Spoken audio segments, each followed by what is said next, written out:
High বন্ধুরা, চলে এলাম নতুন একটা মিনি ব্লগ নিয়ে। তো দেখো, আমার বাড়িতে গণেশ পুজো হলো।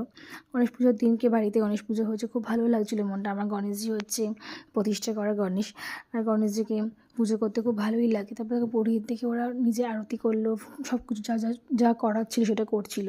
এত ভালো লাগছে দেখে, আর গণেশজিকে এত সুন্দর সাজিয়েছে নিজের হাতে। তোমরা প্লিজ বলবে কেমন হচ্ছে, গণেশজি কেমন লাগছে। আর এই যে ফুলগুলো দেখছে, জবা ফুলগুলো, সেগুলো হচ্ছে আমার বাড়ির কাছে জবার ফুল। এত ভালো লাগছে, পুরো লাল জবাতে ভরে গেছে। তারপরে সন্ধেবেলা আমার ভাই এই প্রথম ফার্স্টে আমার বাড়িতে এলো, কিছুদিন আমার ক্যামেরার সামনে আসছিল না।